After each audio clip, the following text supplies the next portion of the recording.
Hey, welcome to Critical V's Critical Reviews. I'm Vasan for Painted Figs, and we're going to be looking at a genre and then talking about a movie that just came out. Stay tuned.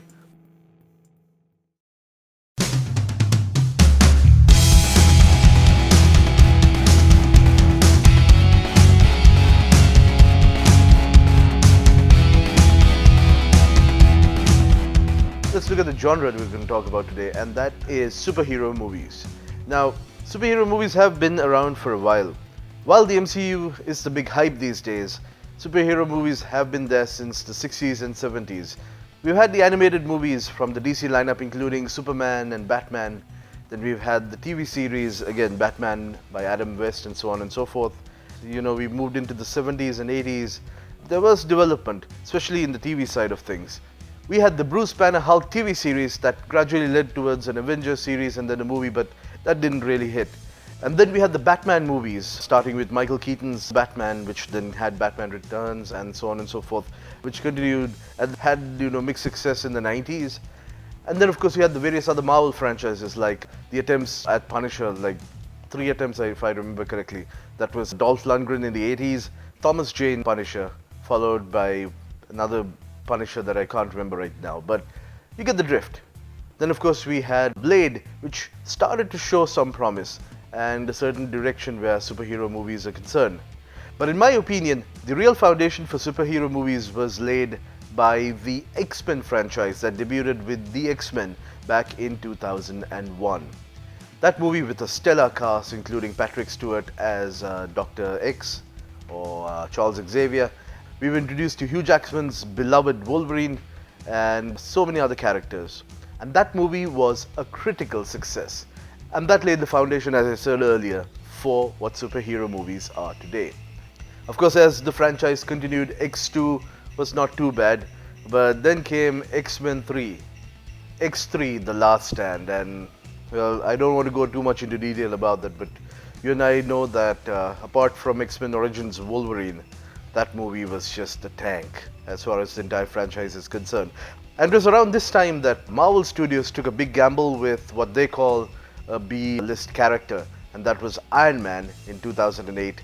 And of course we know where that stands and how the MCU became the titan of superhero movies that it is today.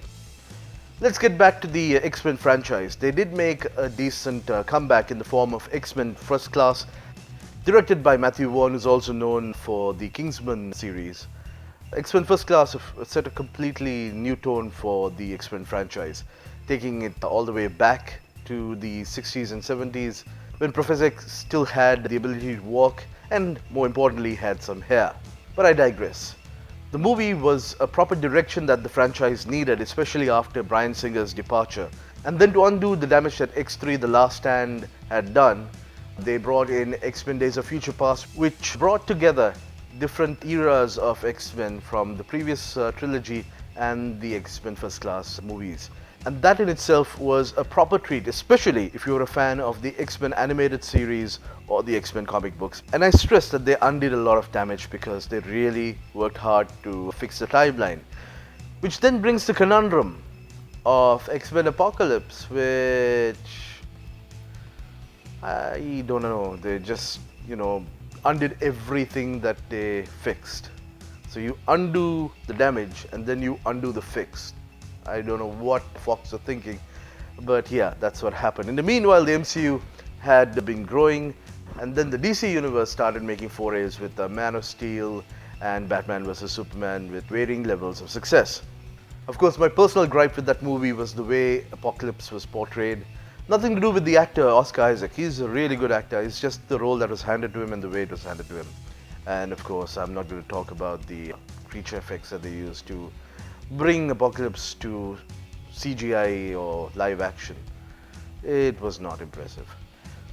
We were expecting something big with the final movie of the franchise, which is what we're going to talk about right now. The zenith of the entire franchise. And that was X-Men Dark Phoenix, and that's a movie we're going to talk about for a little bit. I'm not going to waste a lot of time on it because, as you can see from my facial expression, I was not impressed.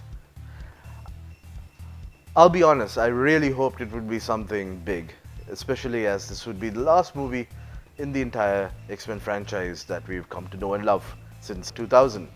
Considering Fox was taken over by Disney and Marvel Studios will be looking into how to incorporate the characters into the MCU.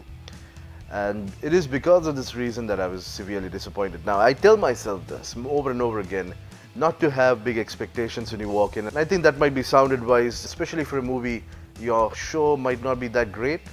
I mean, most movies are gamble, but this was a movie I put a lot of stake in, and especially since it had done a bunch of reshoots, and I thought they really would get it.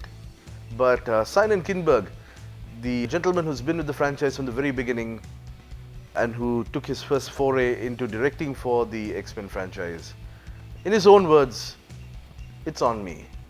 Not on me personally, but you know what I'm talking about. This is your fault, Charles. I'm not going to say too much for you because it's going to be spoilerish, but there's a lot of good acting from some of the returning cast members, such as Jennifer Lawrence and of course James McAvoy. But I really felt like a good actress like Jessica Chastain was very severely underutilized in this movie. That's what I would say for all the secondary characters, as well as Sophie Turner's Jean Grey, the character on which the movie is mostly focused on. And that's a shame because the Phoenix Force is one of the most powerful forces in the Marvel Universe. When it combines with Jean Grey, especially in the comics, Dark Phoenix is one of the most powerful entities that the Marvel Universe has dealt with. And I personally felt that it was a big letdown. That's the best way I could put it. The movie does have quite a lot of action scenes. It has a lot of throwbacks to some of the old X-Men movies. It is based in the 90s, more or less.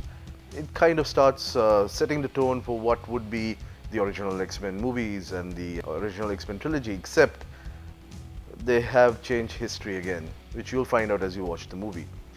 As far as bringing the franchise to a close, like I mentioned before, they fixed it with X-Men Days of Future Past, and then they went and broke it again with Apocalypse, and then broke it some more with Dark Phoenix. Again, I'm just going to say that much and let you figure out what I'm talking about.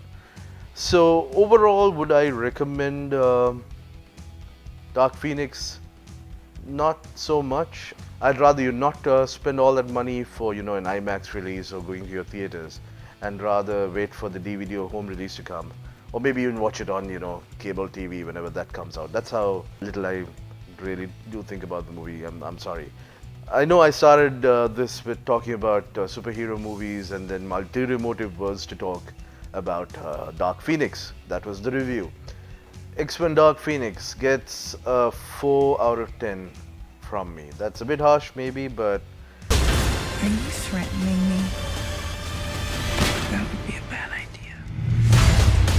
Apart from its effects and a few fight scenes, and of course stellar performances by McAvoy and Jennifer Lawrence, I really didn't enjoy the movie much. Again, it's my opinion, as I mentioned earlier. We're probably at the best place where superhero movies are concerned, and it's just beginning. Especially where the Marvel Cinematic Universe is concerned, they've got a lot more going. I mean, you remember my review of Endgame and how I was raving about how they brought a lovely saga to its epic conclusion. Kevin Feige has been talking about it. He's been talking about them having the next 10 years planned out, and that's something we're going to find out more about during Comic-Con. We're also going to see the DC Universe take shape in a different way. After the failures of Batman vs Superman and Justice League, they're going to take a different approach, and that's something exciting, I think, especially with the movies we've had recently. I've loved Shazam, I loved Aquaman, and I'm pretty sure I'm going to love Wonder Woman in '84 when it comes out next year. So it's a good direction that we are in. James Cameron once said that superhero fatigue is going to hit, but I don't think that's going to happen anytime soon. We saw what Endgame has done, and Endgame is pretty much going to beat Avatar out. So haha, James Cameron. I mean, all respect to you, sir, but I think you were wrong with that particular call. Sir, they've opened fire. There's a lot more to look forward to. Spider-Man Far From Home coming out next month. There's a bunch of other movies that aren't coming to my head, but there are quite a few movies, and of course we've got lots of awesome TV series coming out, including something that's very close to our hearts, I'm sure, especially a lot of us D&D gamers, and that is Stranger Things Season 3. We might do a review on that, stay tuned for it, but till we decide and come back next time, hope you have a great week. Enjoy yourselves, stay safe, and happy gaming. Look at me. Focus on my voice. I'm not giving up on you, Gene. You're my family, Gene. Stop, no matter what. Stop.